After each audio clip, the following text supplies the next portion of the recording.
Do you think Southern Gothic is depressing? Southern Gothic. Social problems, social issues, race relations, poverty, decay, all of those things. Yeah, that sounds depressing. And that's what I thought. I thought everything that I had read that was supposedly Southern Gothic fiction, both contemporary that I've read recently from newer authors and from the classics, William Faulkner, and now Flannery O'Connor, I thought surely all of that will be depressing as well. Well, I didn't want to start with William Faulkner because when I Googled him, they said that's some tough stuff to get through. So I thought, okay, what is a more entry-level kind of Southern Gothic? Entry-level to Southern Gothic. So I chose Flannery O'Connor. She's from Georgia. I'm from Georgia. Sounds like a good mix. Savannah, Georgia, actually, is where she's from. And, hey, I've been there, and I love it. I mean, it's definitely Gothic. Southern Gothic. In its setting, in the vibes. You should visit. Everything that rises must converge. I gave it a go. I wanted to see, is it going to be depressing? I pretty much thought it would be. Pro Writing Aid, which is what I use to do my editing for my novels, when it did a manuscript analysis, said that I write Southern Gothic. So I was kind of surprised by that. But I wanted to find out more. Do I really? I mean, I try to add some levity. I try to make sure there's some hope. Nothing I've read so far with Southern Gothic had any hope in it. It was just moral decay. And this is what you get for what you get. You know, it's that sort of thing. This is what you get for doing what you did. And that's the end of that. And, yeah, so that didn't seem like my vibe at all. So I wanted to check and see for myself. And if this camera keeps shaking, I'm sorry. I keep putting my elbows on the table. Can't seem to help myself. Everything That Rises Must Converge is a series of short stories. Flannery O'Connor died at a very young age. She didn't even make it to 40. She died in her late 30s, at 39, I believe, if I'm not mistaken. She died of lupus. And she confused me so much. I don't even know how to start unpacking this, honestly, because yes, there was a lot of racial tension. There was a lot of racial oppression on Black people at the time. And she wrote about it, but not specifically. It's tinged. Her stories are tinged. All these short stories. I can say good about her, and I can say plenty of negative about her. I know that during the time period, to say the N-word was more common, but my word, this woman used it a lot. I don't see how any Black person would want to read this. What would they, I mean, other than to see this a slice of history, I don't understand. You know, it was difficult to slog through, honestly. And it was confusing because with one story, I felt like, well, maybe she was progressive. She's just trying to show a slice of life. And that's the kind of language they used. So I tried to give her a pass in a sense initially of like that she's just trying to be realistic. But then story after story, and she still has the same dynamic going on. So the first story, trying to flip to real quick, is Everything That Rises Must Converge. And this one had negatives, racial negatives peppered in here a little bit. But no true, strong, what I would think of as racist element, not yet.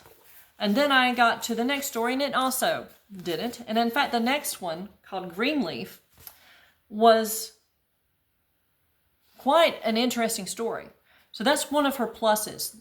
She was an amazing writer as far as being able in a short story to quickly draw you into the story. She was a great storyteller in that regard, that she painted a picture vividly and quickly, and you got to know the characters very well. And there was a character arc. So as a writer, you want to see how other writers get a character arc, a beginning and end, not a straight, static kind of character. She's very, very good at that. However, the fact that she peppers and sometimes just unloads a wheelbarrow full of negatives about a whole race of people, I don't understand. I mean, she's been accused of being racist because of some letters that she had written. I haven't read them, but they said that it proves that she was a racist. I think because story after story, even though they were very different from one another, she used the same underlying theme of an underlying racism, like the main character being white, and that they learned a lesson that they were no better than the black person in the story at the time. And at first I thought, oh, okay, well, she was progressive for her time. But then as story after story had that same kind of element going on over and over, this morality tale of a white person learning something, and then oftentimes a black person being the catalyst for that, where the white person learns that they were wrong to be racist. But at the same time that she wrote what seemed like it was going to be a positive, she had a negative in that she used over and over and over stereotypes and negative comments from her characters and so forth that were like almost like a battering ram. It's like, I understand that maybe that was what she heard a lot in her day, but the way that she used it just didn't feel hopeful. It was depressing. It didn't, even though she tried to do a morality tale and there was something to be learned from it, the lesson was not necessarily that someone shouldn't be racist. That was just maybe a side benefit of a couple of stories. So, would I recommend this to someone to read? Maybe. If to look purely at the woman as someone to learn from her to write a short story of someone who can quickly grab the reader and immerse them into a world, then yes, she is masterclass with that. But honestly, even though on one level I could say I enjoyed her stories and the fact that she was creative, she was extremely insightful, but she was also painfully oblivious to the pain it would cause future generations, basically, to read this in the way that she has it formatted. I feel like she should have been, and it's easy for me to say, in 2025, almost 2026, right around the corner, that, oh, she should have said this and should have said that. I can't put myself in her shoes in 1950 something, 1960 something. I can't, of when she wrote this. It's particularly in the South. But at the same time, I feel like there was a total disregard for black people in this, that she never had a character that she painted with a kind brush that was not white. And not even using them in a stereotypical job that I felt like maybe she could have utilized if she wanted to stay in true with what was going on during that time.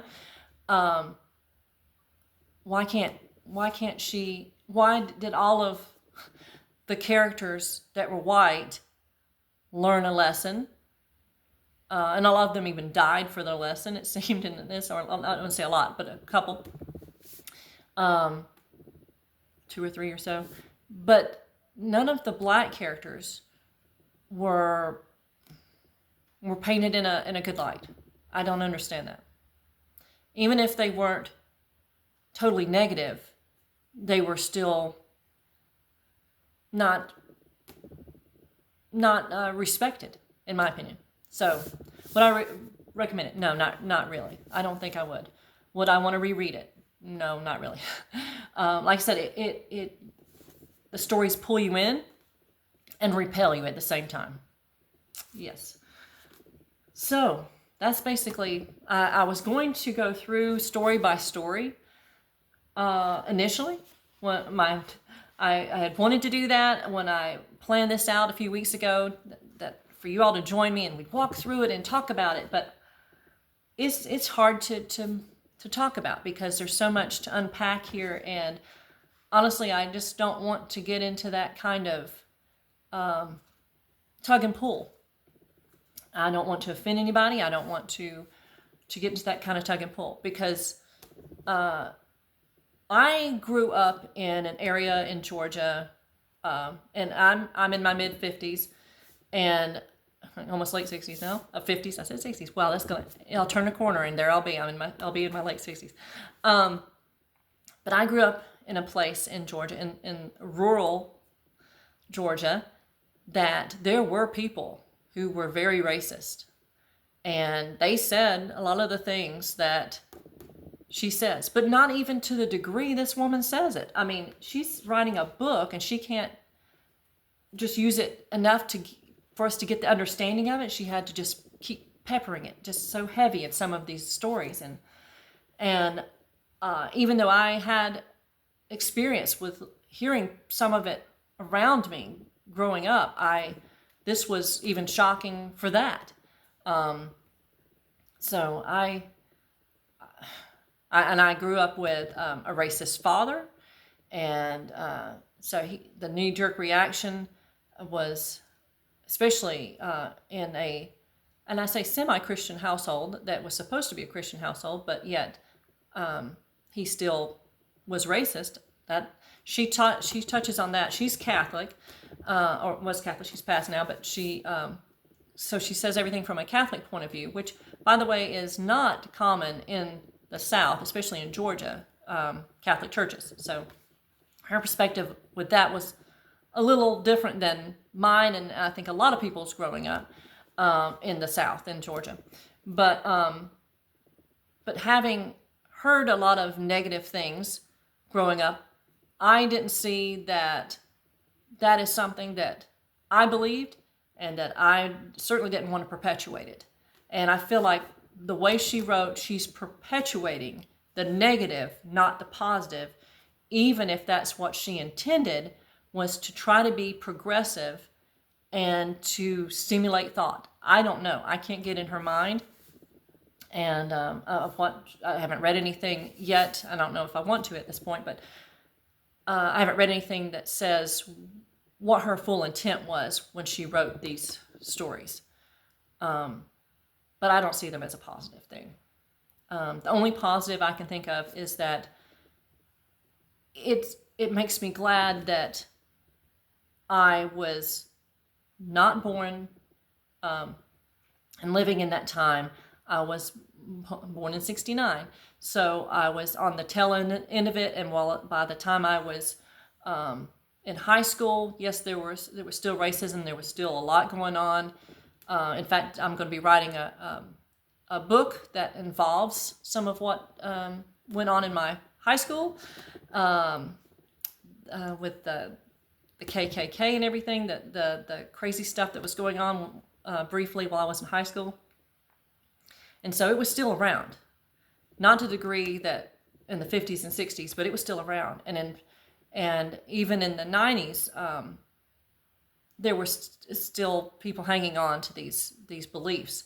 Now, there's always, unfortunately, going to be racism. There's always going to be sexism. There's always going to be an ism, because people are people. And unfortunately, some people just want to hate, no matter what. And but I don't appreciate it when somebody perpetuates a problem instead of trying to solve a problem. So I just would rather write characters who, even if they have a negative, they learn from it and move forward, and people start to get along, learn something, grow together rather than further apart. And I feel like she's very divisive. Maybe she may not have wanted to be so, but that's how I took it. That's how I'm taking it after reading it. Maybe if I read it again, which I really don't want to, maybe I'd see it differently. Or if I read some other person's analysis of it, maybe I'd get a different picture. But for now, I feel like because she was trying, and this is just my take on it. I haven't read this somewhere, but maybe someone else also has the same take on her writing. Because each story still had deep down the same thing at its core, a morality tale of someone trying to decide which side of the fence they're going to be on, how they're going to treat other people, how they see themselves in relation to someone who's different from them, white versus black in her case. I feel like that's what she was actually battling herself. Those were her own demons, in a sense, that she couldn't decide, and so she kept writing about it. Maybe she was either venting or she was trying to work through it, but that's the sense I get after reaching the end, is that she never truly worked through what her beliefs were. And I feel like her Catholic beliefs, which are very strong throughout most of her stories, was tugging strongly in one direction, and that her upbringing, whatever that was, whatever kind of negativity she had picked up,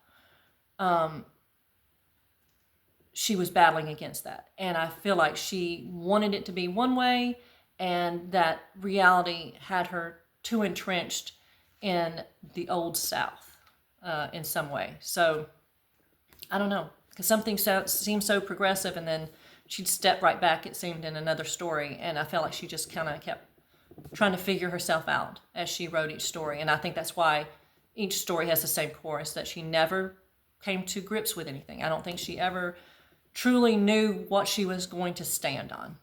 So that is all I have to say. And to add a little bit of levity to this deep, dark, depressing book. And I can't say it's totally depressing. She had some great characters. But all in all, it proved what I said. Most Southern Gothic is depressing. So if anybody out there, has an idea for what maybe I can read that's not so depressing, that's not just one chapter after another chapter of downer, downer, downer, and everyone dies in the end kind of vibe, or loses their soul to the devil, or whatever it happens to be, then please let me know, because I don't like to read things like that, like totally dark, and I don't write it either. And also, on a little bit of levity, sorry that I haven't covered up the udders with my head more, but yeah, I'm in my youngest son's area down here, and everything's kind of on the playful side, the art and so forth. And this is the only part that had enough light, and at this time of day. So sorry about that. Also, please like and subscribe to my channel, One Story House, Lorraine Moselle. And I did not introduce myself at the beginning. Yeah, I find that if I don't do it right off the bat, which they tell you not to do, at least some of the YouTube channels say do not do that, I can't remember to come back to it. So at some point, I'll just have to put it across the screen. Anyhow, thank you for joining me. I'm sorry that I didn't have something more positive to say. So, okay, if you do happen to love Flannery O'Connor, don't be a hater. Don't hate me. I wouldn't mind somebody telling me their side of it. If they love her, please share, but please be polite. I just won't read it. Oh, there you go. Because I want everybody to have loving, kind discussions. And if you can't love the discussion, just be respectful, okay? All right, so until we meet again, and hopefully next time we'll be discussing a different book and maybe some writing advice next time, because I'm about to jump right back in to writing my third book, my third novel. I'm excited. It's a Southern Gothic tale of a ravenmonger. Stay tuned. I can't wait to get back into it. I'm several chapters in, and I'm ready to jump back in after the holidays and get moving on it. So until we meet again, I hope your day is blessed beyond the ordinary and that you're not tongue-tied. I think I end every one that way. So sorry. Ta-ta. See you later. Bye.